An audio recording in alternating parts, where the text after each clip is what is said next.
My fiancé said your paycheck goes into our account, but my money stays private, so I canceled the wedding. My name is Derek, I'm 33, and this is the story of how a conversation about bank accounts revealed that the woman I was about to marry saw me as a financial resource, not a partner. I need to explain how I got here because the red flags were there from the beginning, I just didn't want to see them. I met Vanessa 3 years ago at a friend's birthday party. She was stunning, tall, confident, worked in luxury real estate. She had this presence that made everyone in the room gravitate toward her. When she gave me her number, I felt like I'd won something. Our early dating was intense and romantic. Expensive dinners at places she'd suggest. Weekend trips to wine country. She had expensive taste, but she also made good money, or so I thought. She'd talk about closing big deals, six-figure commissions, luxury properties. I assumed she was financially successful. I'm a mechanical engineer at a manufacturing company. I make $110,000 a year, which is solid but not extravagant. I live below my means, drive a paid-off car, have a modest apartment, max out my retirement accounts. I was raised by parents who lived through financial hardship, and I absorbed their caution about money. Vanessa and I got engaged after 2 years. The proposal was at an expensive restaurant. She'd dropped hints about wanting something public and memorable. I spent $8,000 on a ring, which was more than I'd planned, but she'd sent me screenshots of what she liked. The problem started when we began planning the wedding. Vanessa wanted a $65,000 wedding. I nearly choked when she showed me her Pinterest board and spreadsheet. That's more than half my annual salary, I said carefully. Derek, this is our wedding. The most important day of our lives. We can't be cheap about it. I'm not saying we should be cheap. But $65,000 is a down payment on a house. It's a year of retirement savings. It's one day that we'll remember forever. Don't you want it to be perfect? We compromised at $40,000, which still made me nauseous. Vanessa said her parents would contribute $10,000, so we'd each pay $15,000. It seemed fair, even if I thought the whole budget was insane. Then came the conversation about combining finances after marriage. We were at my apartment, sorting through wedding RSVPs, when Vanessa brought it up. We should open a joint account, she said. For household expenses, bills, all that. Makes sense, I agreed. We can each contribute proportionally based on our salaries. She wrinkled her nose. That's complicated. Why don't we just pool everything? Put both our paychecks in one account. I hesitated. I've always kept my finances separate in relationships. Not because I don't trust you, just because I like having clear visibility on my own spending and saving. But we're getting married. Married people share everything. They can. But lots of married couples keep separate accounts and contribute to a joint account for shared expenses. It's pretty common. She was quiet for a moment, then said, okay, how about this, you put your paycheck in the joint account, and I'll transfer money in for my share of expenses. Why wouldn't you just deposit your paycheck too? Because I have existing accounts and automatic payments set up. It's easier for me to just transfer what's needed. Something felt off, but I couldn't articulate why. So I'm putting my entire paycheck into an account we both control, but you're keeping your money separate? I'm contributing my share. It's just coming from my private account. But you'll have full access to all my money, and I'll only have access to what you choose to transfer? Why do you need access to my money? Don't you trust me? The conversation devolved into a circular argument where somehow I ended up being accused of not trusting her, even though she was the one proposing an unequal arrangement. I let it drop that night, but it bothered me. A week later, I brought it up again. I've been thinking about the account thing. What if we both keep our separate accounts, and we each contribute $3,000 a month to the joint account for rent, utilities, food, and shared expenses? $3,000 each? That's $6,000 a month. We don't need that much. Well, what do you think we need? She thought about it. Maybe $4,000 total? So $2,000 each? I did quick math in my head. Rent for the 2-bedroom apartment we were planning to get would be $2,200. Utilities, internet, and insurance would be another $400. Groceries and household items would be at least $600. That was $3,200 right there, not counting going out to eat, entertainment, or savings for emergencies. $4,000 total seems low, I said. And it doesn't include saving for things like vacations or replacing furniture or car repairs. We can figure that out as we go. Why do you have to overthink everything? I dropped it again, but I was starting to feel uneasy. The third conversation happened a month before the wedding. We were addressing the last of the invitations when Vanessa casually mentioned something that made my blood run cold. "So I talked to my parents about their contribution to the wedding," she said, not looking up from the envelope she was addressing. "And? They're not going to be able to do the $10,000. Dad's company did some restructuring and money's tight. They can probably do $3,000. I set down my pen.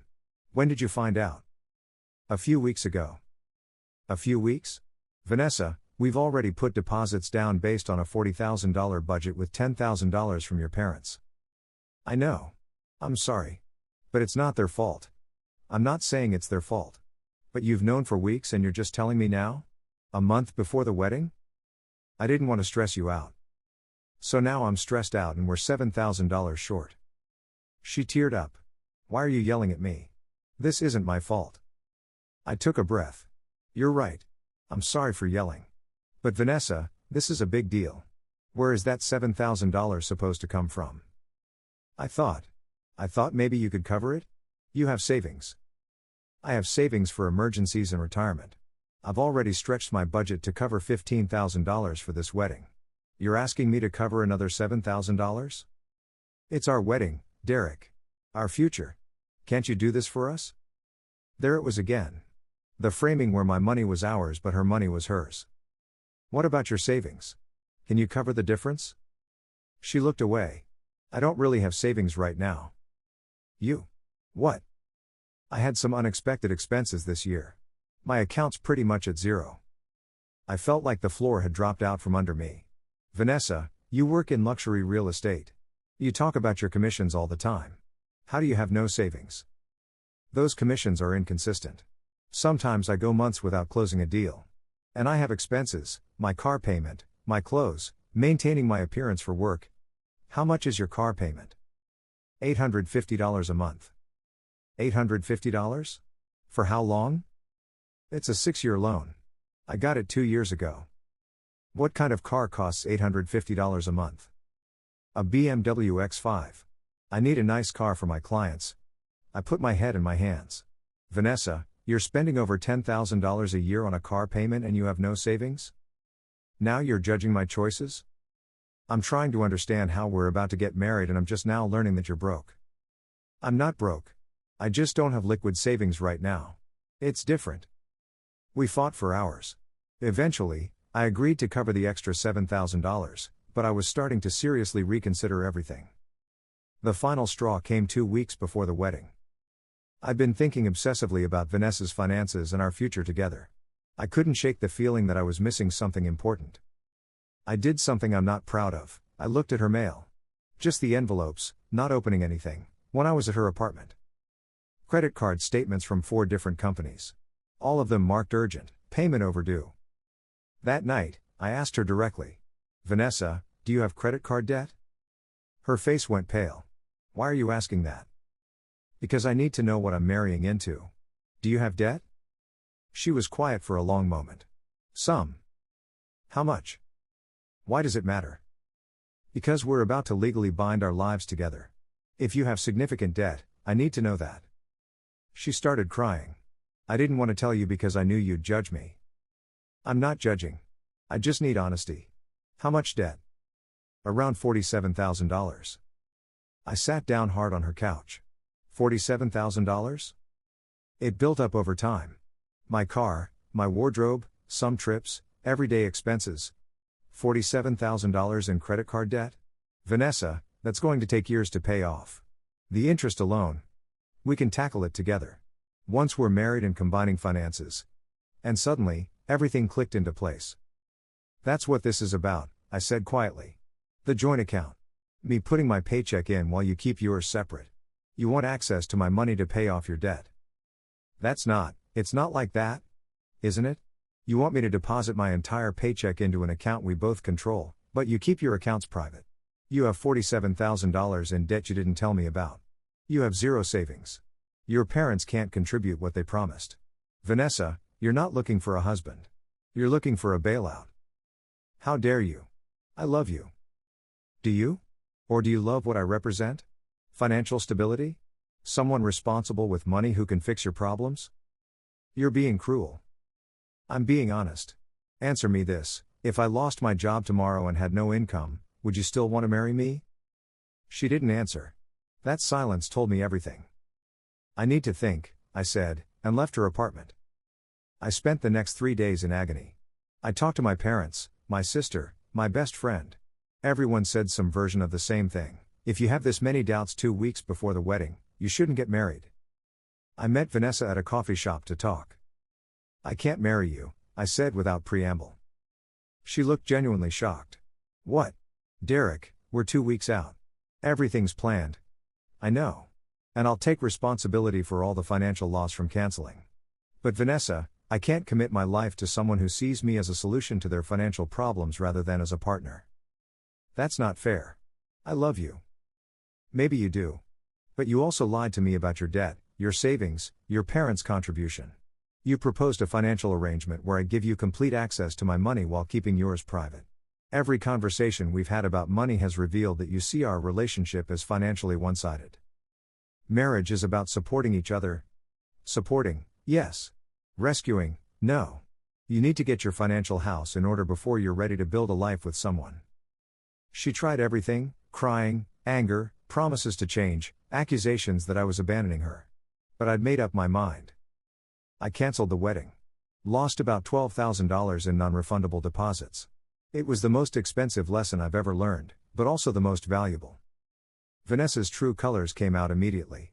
She demanded I pay her back for her half of the wedding costs, even though she'd contributed maybe $2,000 total. When I refused, she threatened to sue me. Her lawyer sent one letter before apparently advising her she had no case. She posted on social media about being betrayed by someone she trusted, painting herself as the victim. Some mutual friends took her side. Most saw through it. 6 months later, I heard through a friend that Vanessa had gotten engaged to someone new, a wealthy investor she'd met through work. They were engaged after 4 months. I felt bad for him, but it wasn't my problem anymore. I'm single now, dating casually, and absolutely paranoid about financial compatibility. I now bring up money topics early: how people handle debt, their savings habits, their financial goals. Some women find it unromantic. Those aren't the women for me. Here's what I learned: financial incompatibility isn't just about making different amounts of money, it's about having fundamentally different values around money. Vanessa saw money as something to spend to maintain an image. I see money as security and freedom. Those viewpoints are incompatible. Also, pay attention when someone wants asymmetric access to resources. If someone wants full access to your money while keeping theirs private, that's not partnership, that's exploitation. And finally, it's better to lose $12,000 on a canceled wedding than to lose years of your life and tens of thousands more on a marriage that was built on financial deception. The $12,000 was a bargain compared to what it would have cost to divorce her after she'd racked up more debt in my name. I dodged a bullet. An expensive bullet, but still. If you made it this far, thanks for reading. Drop a comment with your thoughts, and hit subscribe if you haven't already. I'll see you in the next one.